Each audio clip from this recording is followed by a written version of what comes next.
Halløj så folkens, og velkommen til Banished. Banished er det her nye spil, som jeg købte i går. Eller, når det foregår. Nå, anyway. Og det er en city builder. Et city builder game, kan man sige. Man kan måske, jeg kan sammenligne det lidt med SimCity og Anno-spillene, og måske også lidt Goddess og Settlers-spillene. Men det, hvad det gælder om, det er simpelthen at bygge en by. Ikke en kæmpemæssig New York City-agtig størrelse by, men mere sådan en landsby. Og det skal vi da bare komme i gang med, synes jeg. Men starter med de her folk, som er blevet forvist fra deres land. Vi skal lige have noget interface op at køre her, som af en eller anden mærkelig grund ikke er vist by default. Lad os se en gang.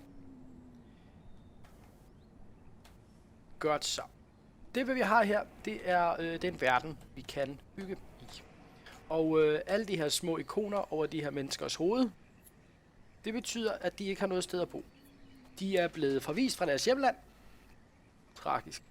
Og blevet sendt herhen med lidt ressourcer og et sted, hvor de kan putte ressourcer hen.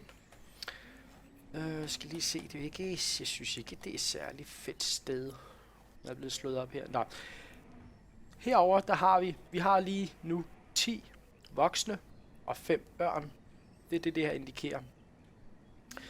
Og det herover det styrer ligesom, hvor mange af de her voksne skal arbejde som hvad. Lige nu der er der 10, der arbejder med at hente ressourcer og sådan noget. Og vi skal selvfølgelig have sat noget op, så jeg tror, at det skal være sådan, at jeg vil have noget husværk herover. Altså det her nede, det kan være der, hvor de henter alle deres ressourcer og noget arbejde herover måske. Anyway. Det, hvad der er i det, det er, at ressourcer, det skal jeg måske lige fortælle, ressourcer i det her spil er... Eller økonomien i det her spil er ressourcer. Der er ikke nogen penge, ligesom i SimCity, hvor det gælder om at blive en økonomisk supermagt og sådan. Økonomien i det her spil er ressourcerne. For eksempel her, firewood, iron, logs, stone. Det er ressourcerne, det er økonomien. Hvilket jeg synes er fedt. At folk, de for guds skyld, har kunne tænke ud over det her med penge. Altså, der skal være penge. Udover det, så kan man øge speeden her på, hvor hurtigt tiden skal gå. Lige nu, der skal tiden ikke gå særlig hurtigt, fordi så dør de pænt hurtigt. Men lad mig da komme i gang. Først vil jeg lave noget vej. Her. Og faktisk helt ud til stranden her, eller ud til i hvert fald. Og vi kan bruge noget mere opbevaringsplads til materialer. Det vil jeg lave her.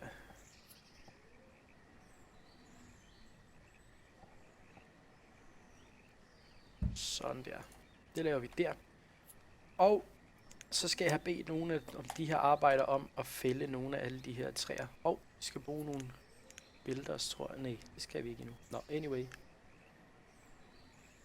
Lad os lige få fjernet noget af alt det her skrammel, som vi ikke skal bruge. Sådan.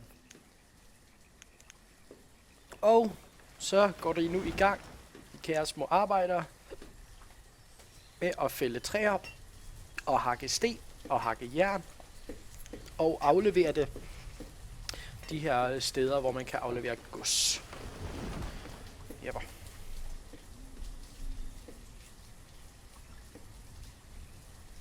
Og Så var det noget med, at de skulle have nogle huse også. Nogle af dem i hvert fald. Ikke dem alle sammen. Det er ikke alle sammen, der gider bo i hus. Nej, det passer ikke. Det vil de alle sammen gerne. Jeg skal lige have fundet ud af, hvor vejen den kan gå. Den kan gå her.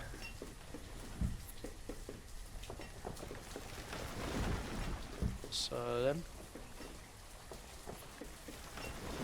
Og så lad os da bare få plantet nogle huse. Der. Og der. Og nej, det var forkert, faktisk. Det er den der. Remove. Sådan der. Fordi at de her pile her, de viser, hvad vej bygningen vender. Så kan man rotere den. Hvad vej indgangen skal være, og man kan også rotere selve bygningen, hvis man vil det. Og pilene, de kan altså overlappe vejen, så det skal de gøre. Og så kan man så lige rotere huset, for at de huse, der kommer til at ligge ved siden af hinanden, ikke alle sammen er ens. Hvis det er det, man går op i. Og det kan jeg godt lide. Så. Bup. Lad os lige få noget fart på igen.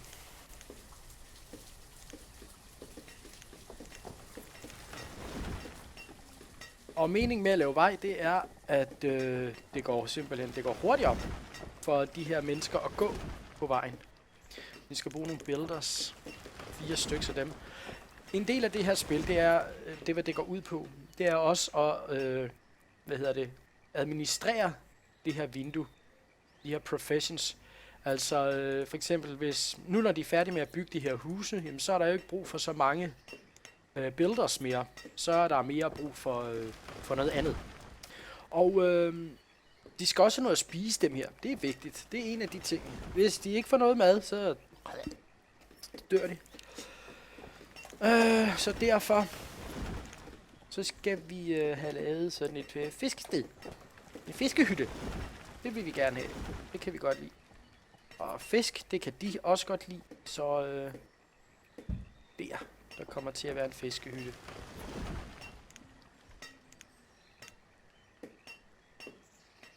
Og der skal vi også lige have noget vej til at gå her. Jeg skulle måske lige have gjort den her en større her. Det var lidt irriterende. Nå, det kan jeg gøre senere. Faktisk så tror jeg allerede nu, fordi at det koster ikke noget at lave det her. Det koster ikke nogen ressourcer. Så derfor så vil jeg lige få bred af den her. Den er 6. Så derfor så gør vi den her 6. Og er det 9? Og her. 6 gange 9. Sådan der. Så kan de flytte ressourcerne herover. Og så fjerner jeg lige den her. Så flytter jeg lige ressourcerne over, tror jeg. De her dudes. Hallo. Og nu bygger de ikke her. Nu kan man se, nu bygger de ikke noget her. Det er lidt irriterende. Jeg vil gerne have, at de skal bygge der nu. Så de har noget sted at bo, ikke? Så derfor så kan man sige, hallo, det her skal prioriteres højere. Det røde område, jeg lige lavede, skal prioriteres højere end alt andet. Lige nu. Så det er det, de går i gang med. At bygge nu.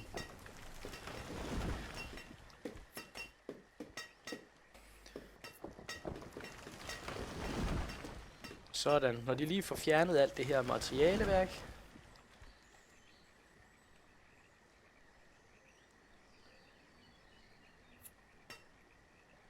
så går det i gang med at bygge, skulle de gerne gøre. Kom så.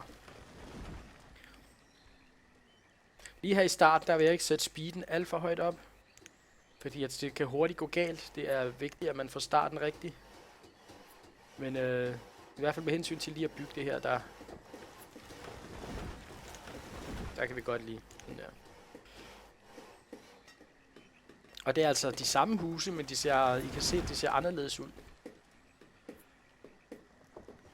I form af strukturen. Så, ja. Og vi skal have de her træer her. Og ting, de irriterer mig, så det skal lige fjernes også. Jeg kan ikke se en skid.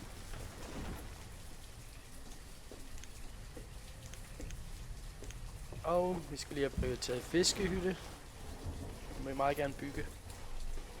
Det kunne være rart. Og børnene her, de bliver jo lige så stille voksne. Og når de bliver... Børnene, de kan ikke arbejde. Vi er imod børnearbejde i den her koloni. Så derfor, det eneste de kan, det er, at de kan gå rundt og kigge. Jeg ser ikke nogle flotte bygninger. Og æde min mad. Bruge mine ressourcer. Det er det eneste, de kan. De bruger bare ressourcer. Og jo flere hus man har, jamen, jo flere børn kan de voksne lave, og så videre, så videre. Vi skal have nogle flere huse. Fordi vi skal have masser af arbejdere. Og de er nu gået i gang med at bygge fiskehytten her. 51% færdig. Den har alle de ressourcer, de skal bruge på nær værktøj. Det skal jeg have lavet. Jeg skal have lavet nogen, der kan lave noget værktøj.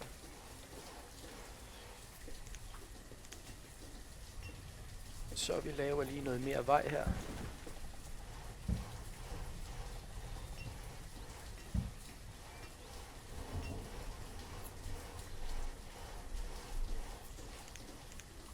Og så skal vi have en... Hvad er det? En smedje, som kan lave tools. Den var stor.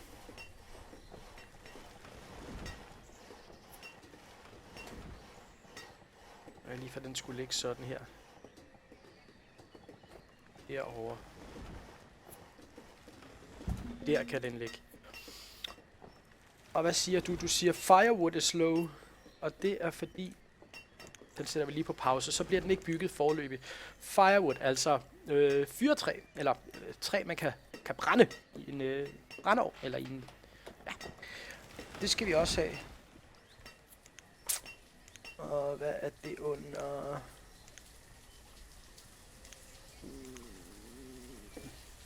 Det må være den her. Woodcutter. Sådan en skal vi også have. Han kan få lov til at ligge lige overfor her. Så kan han ligge her. Der kan han ligge. Woodcutteren, der skal han ligge. Sådan der. Og den skal vi lige have prioriteret højt. Fordi vi har 3 her. Logs. Og det er det, man bruger til at lave firewood af. Og firewood har vi ingenting af. Det er godt nok tidlig sommer, så det er stadigvæk lidt koldt. Så de kan godt fryse stadigvæk. Men altså...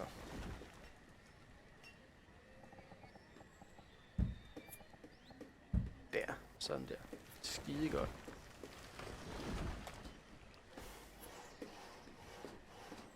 Lad os lige få en bygger mere her. Nej, det behøver vi sådan set ikke. Sådan der. Men vi har en fiskehytte nu. Og der er et spørgsmålstegn ved, fordi at, hey, der er ikke nogen, der er assigned til at være fishermans. Så dem sætter vi 2 af til at være. Så nu er der 2 ud af 4, der kan fiske. Ja. Og de opbevarer alle mad og sådan noget i den her. Og det er min plan, at når det kommer dertil, at jeg vil lave en til af den her bygning lige her. Der kommer ikke til at være noget. Med hensyn til ressourcer, så laver vi sådan en der.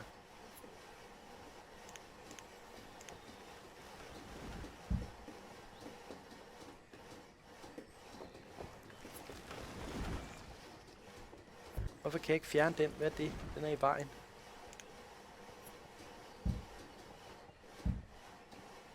Irriterende.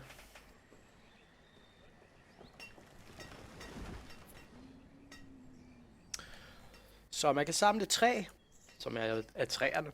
Så er der sten, det er dem her, og så er der jern, som er det her. Og jern kan man også udvinde ved at lave en mine. Den her, sådan en her.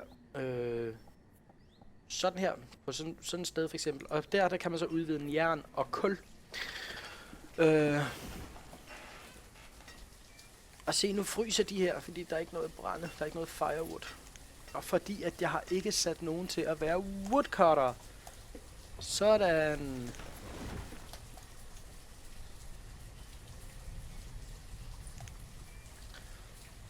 Så nu hvor vi har fået se, nu er der ikke mere, der skal bygges lige nu. Så derfor så er der ikke brug for 4 til at bygge. Nu ved jeg så, at jeg vil have bygget den her. Ej, hvorfor regner det hele tiden? Nå. Så derfor så lader jeg lige 2 være bygge dem så. Får du fanget noget?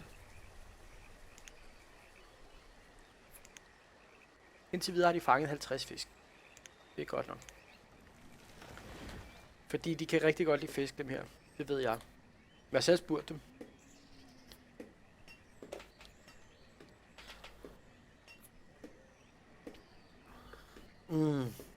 Det er lidt irriterende det her, fordi det ser ud til, at folk de vil hellere gå den her vej udenom, end at gå ind igennem byen. Men jeg tror ikke, at jeg kan bygge vej her.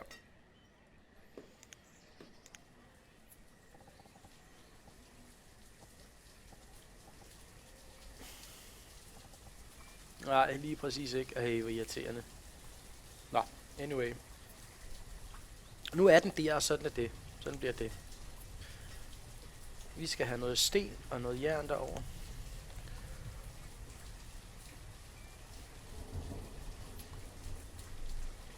Og vi skal snart have lavet nogle flere tools. Og vi skal også have lavet noget... Nå, vi må hellere få sat noget jagt op. Nu ved jeg godt, at jeg sagde det hernede, det skulle være industri, sådan noget, men... Ja, hvor skal det være henne? Okay, fint nok. Det skal være herovre på den anden side. Simpelthen. Så... Jeg laver en bro. Først laver jeg lige vej. Okay, det går derfra. Kan jeg ikke det? A wood bridge cannot be placed at this location. Hvorfor ikke? Det er irriterende. Det skal den. Når jeg siger det. Så, det kunne den også godt. Jeg skulle bare lige... Hvad siger du? Food is low. Ja, jeg ved det. Vi skal have nogle flere fiskere. Vi skal også have flere kilder til mad, og det er derfor, jeg skal have bygget den her bro. Så hurtigt som muligt. Derfor siger vi lige prioritet bro. Prioriter broen, tak.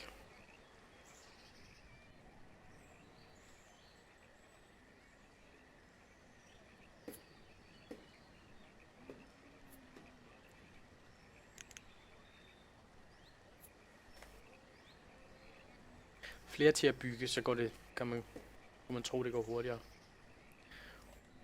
Lad os vende kortet sådan her. Det tror jeg hellere, jeg vil have, at det vender sådan. Det er meget fedt, at man skal, det kan man selv bestemme, hvordan kortet ligesom skal vende.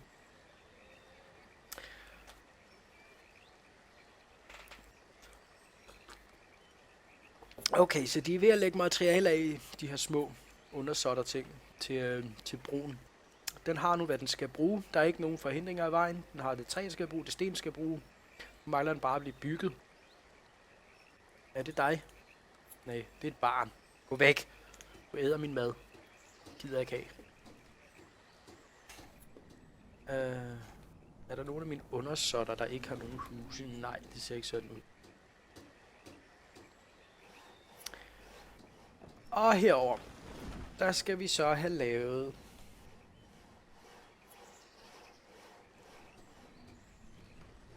en mad der. En hunting cabin. Altså en jagthytte. Som kan jagte det her vildt her. Og det skal selvfølgelig være inden for den her cirkel. Jeg tror lige, jeg gør sådan her. Ej, lad nu være.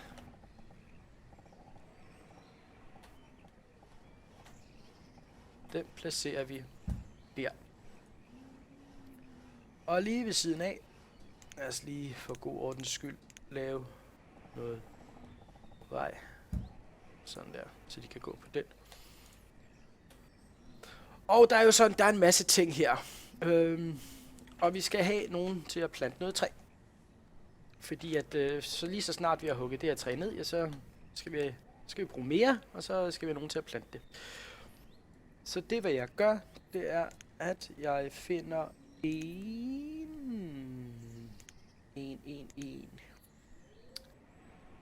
Ikke en herbalist. Der, en forest lodge.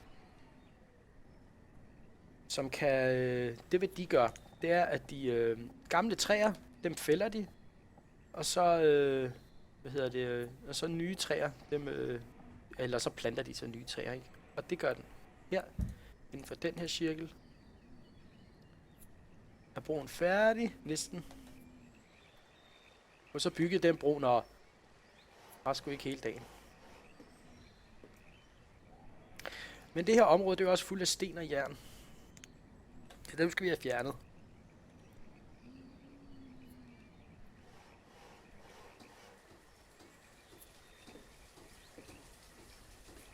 Og broen den bliver lige så stille færdig.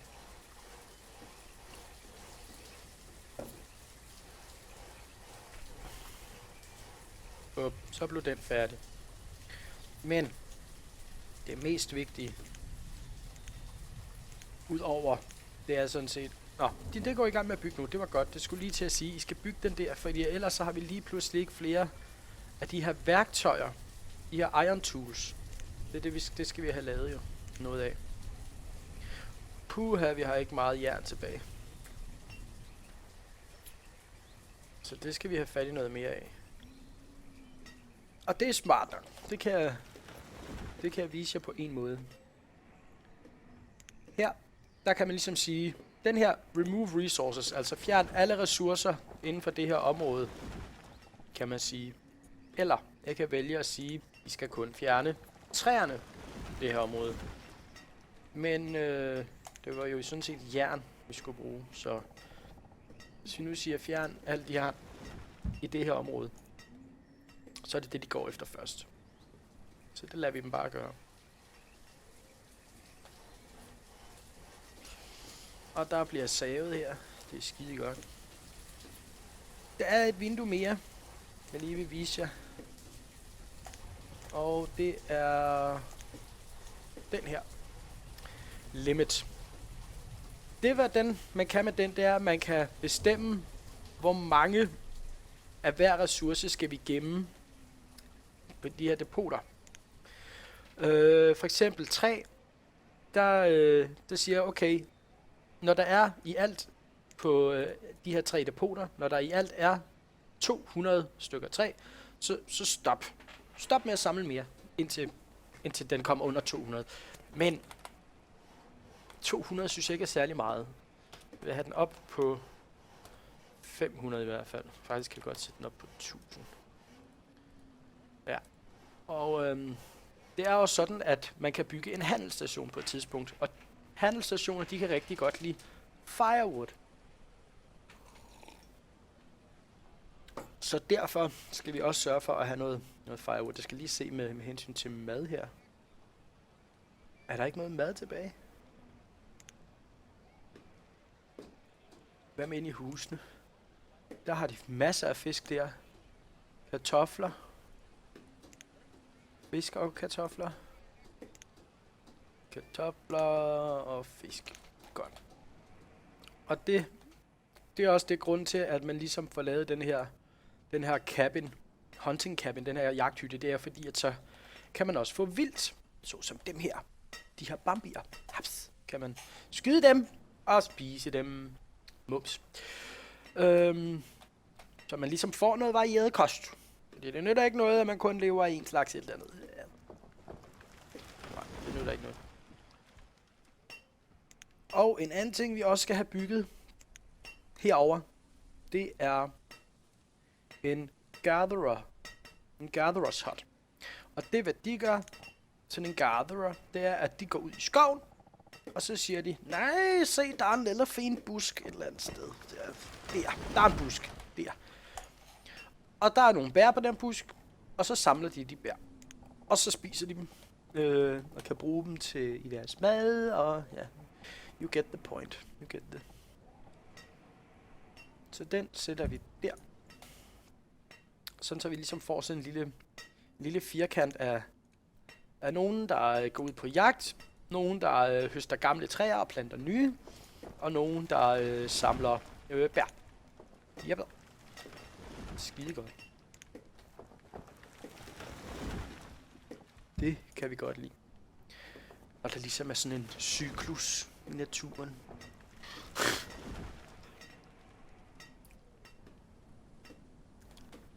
Men vi skal jo have nogen til at gøre alt det her. Vi skal have en blacksmith, som kan lave værktøjer. Det har vi nu. Og vi skal have en hunter. Nå, den bliver færdigbygget.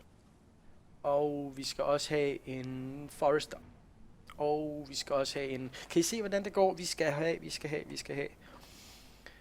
Og samtidig så skal vi selvfølgelig også have nogle af de her laborers til at samle de ressourcer, som jeg beder dem om, ligesom at høste og det. Alt det her nede, det kan vi sådan set godt få dem til at fjerne. Fordi der skal bare være, bygning og sådan noget hernede, tror jeg. Markedsplads måske.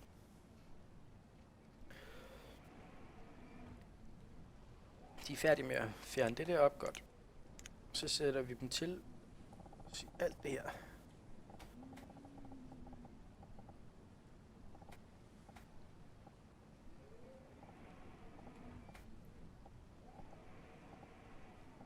Det der, det må I gerne fjerne. Det må I gerne tage. Alle de ressourcer. Lækkert. Vi er stadigvæk ikke færdige med at høste jernet herovre. Så lige for tiden til at gå lidt hurtigere. Ellers så kan det jo blive lidt kedeligt, ikke? Jeg tror normalt, jeg har spillet noget af spillet igennem. Altså, nu siger jeg igennem. Man kan som sådan ikke spille spillet igennem. Fordi at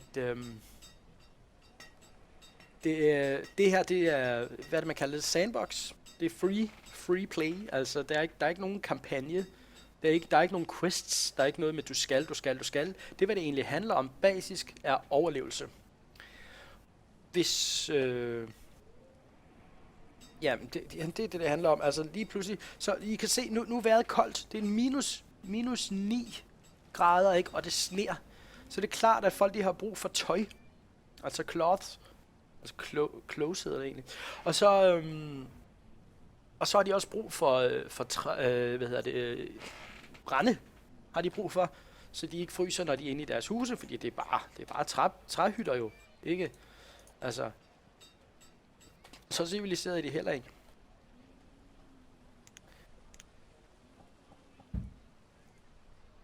Så det er ligesom så. Men nu kan vi også lige, nu hvor de har fået, så kan vi lige få lavet noget mere stockpile her. Sådan. Så der er masser af plads lige nu til alle de her ressourcer. Og så kan vi senere få en handelsstation. Lækkert.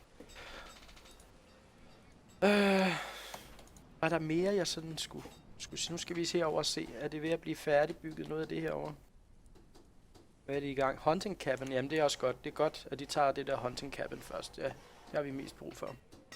Så klarede det lidt op. Det var dejligt. Så kan man se noget igen. De her vejreffekter, så de er ret gode. De er ret godt lavet. Og prøv at se vandet. Det er altså ret flot lavet også, synes jeg. Nå. Men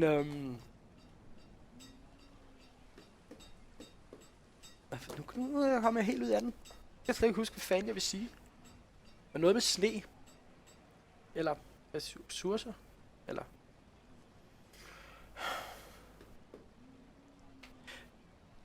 jo, vejreffekterne var godt lavet. Men det kan godt være irriterende, når det regner og sner hele tiden, fordi at det bliver sådan, der kommer sådan gråt lag over skærmen. Synes jeg. Nå. Firewood. Det her. Vi skal i hvert fald have noget mere træ. Hov. Der blev lige, sne var lige ved at forsvinde, og så begyndte det at sne, og så kom det igen meget hurtigt. Vi er ved at være lidt low på ressourcer. Så det næste stykke tid, det går nok med at få samlet det. Men i hvert fald, nu skal vi have en til at lave noget jagt, og en til at genplante skoven. Så det er